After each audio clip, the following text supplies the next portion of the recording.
বিদেশ থেকেও ওয়ারিশ বা বাটোয়ারা সম্পত্তি বুঝে নেওয়ার পদ্ধতি বা হিসাব।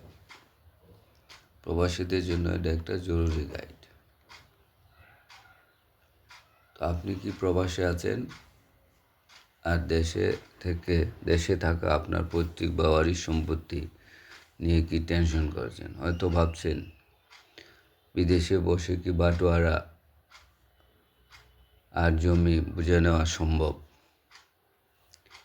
আজকে ভিডিওটি শেষ পর্যন্ত দেখলে আপনি হয়তো জানতে পারবেন যে বিদেশ থেকেও আইনসম্মতভাবে কীভাবে ওয়ারিশ বা বাটোয়ারা সম্পত্তি বুঝে নেওয়া যায়, আর কোন ভুল করলে প্রবাসীরা সবচেয়ে বেশি সর্বশান্ত বা সর্বস্ব হারান। তো একটা বিষয়ে আজকে আমরা লক্ষ লক্ষ বাংলাভাষী মানুষ মধ্যপ্রাচ্য, ইউরোপ, আমেরিকা বা এশিয়ার বিভিন্ন দেশে কর্মরত, কিন্তু দেশে থাকা সম্পত্তি, জমি, বাড়ি, দোকান এসব নিয়ে সমস্যার শেষ নেই। অনেকে মনে করেন যে দেশে না থাকলে কিছুই করা যাবে না, কিন্তু বাস্তবতা হলো বাংলাদেশের আইন আপনাকে বিদেশ থেকেও সম্পূর্ণ অধিকার দেয়। শুধু জানতে হবে সঠিক পদ্ধতি। তো আমরা এই ধাপগুলো, এটা কয়েকটা ধাপে আমরা আলোচনা করব। তো আলোচনার প্রথম ধাপ হচ্ছে যে আপনি ওয়ারিশান প্রমাণ করা। প্রথমে নিশ্চিত করতে হবে যে আপনি সেই সম্পত্তির বৈধ ওয়ারিশ।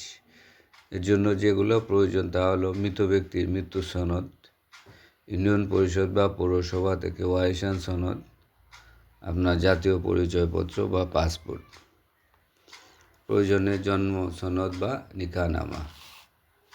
আপনি বিদেশে থাকলেও এই কাগজগুলো আপনার বিশ্বস্ত আত্মীয় বা আইনজীবীর মাধ্যমে সংগ্রহ করা যায়। মনে রাখবেন, ওয়ারিশ প্রমাণ ছাড়া পরে কোনো দাবি টেকসই নয়। ধাপ 2, পাওয়ার অফ অ্যাটর্নি। সেটা সবচেয়ে গুরুত্বপূর্ণ বিষয়। এখন আসি আমরা সবচেয়ে গুরুত্বপূর্ণ বিষয়ে, পাওয়ার অফ অ্যাটর্নি। বাংলায় যাকে আমরা বলি ক্ষমতাপত্র বা পাওয়ার দেওয়া।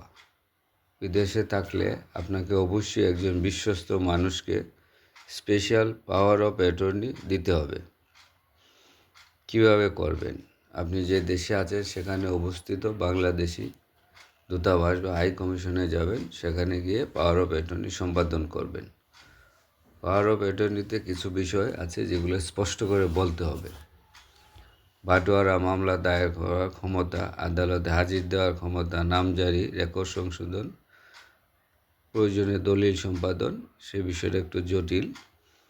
তারপরে আপনার দিতে পারেন যে মামলার বিভিন্ন পর্যায়ে সে যেন এই কাজগুলো করতে পারে। তো একটা সতর্কতার বিষয় হলো যে জেনারেল পাওয়ার অফ অ্যাটর্নি না দিয়ে স্পেশাল পাওয়ার অফ অ্যাটর্নি দেন, সেটাই ভালো। তো বাটোয়ারা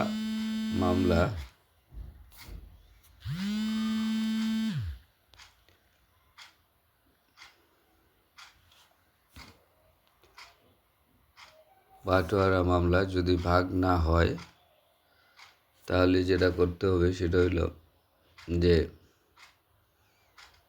অনেক সময় দেখা যায় যে দেশে থাকা ভাই বা আত্মীয়রা ভাগ দিতে চায় না, তখন করণীয় কি? আপনার পাওয়ার অফ অ্যাটর্নি প্রাপ্ত ব্যক্তি জেলা জজ আদালতে বাটোয়ারা মামলা দায়ের করেন। আদালত যা করবে সব ওয়ারিশ নির্ধারণ করবে, কে কতটুকু অংশ পাবে তার হিসাব নেবে। প্রয়োজনে কমিশনার পাঠিয়ে ভাগ করে দিবে। সবচেয়ে বড় কথা, আপনাকে বিদেশ থেকে আসতে হবে না। সমঝোতার মাধ্যমে বাটোয়ারা। যদি সব ওয়ারিশ রাজি থাকেন তাহলে মামলা ছাড়াই সমাধান সম্ভব। এই ক্ষেত্রে একটি আপোষ বন্টননামা করা হয়।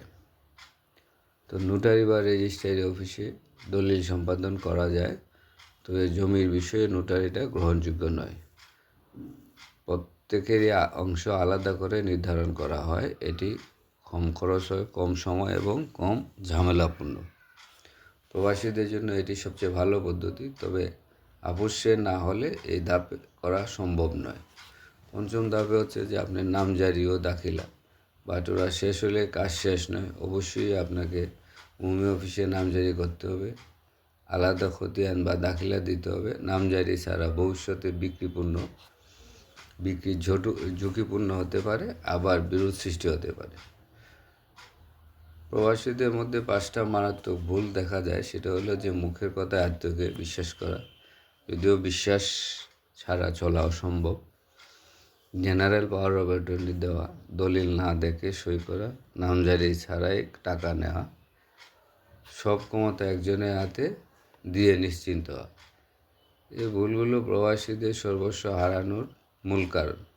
তো একটা বিষয় যে এই জমি রেজিস্ট্রারি বা বিক্রি করতে গেলে অবশ্যই সাব রেজিস্ট্রি অফিসে রেজিস্ট্রি করতে হয়, সেক্ষেত্রে খুব একটা ঝামেলা হয় না। তো বিদেশ থাকা মানেই যে আপনি সম্পত্তির অধিকার হারানো সেটা নয়, আইন আপনাকে সেই অধিকার দিয়েছে। প্রয়োজন শুধু সঠিক কাগজ, সঠিক মানুষ, আর হলো সঠিক পদ্ধতি। জ্ঞান থাকলে দূরে থেকেও অধিকার রক্ষা হয়, আবার অজ্ঞতায় কাছে থেকেও আপনার সব কিছু হারাই ফেলার সম্ভাবনা থেকে যায়।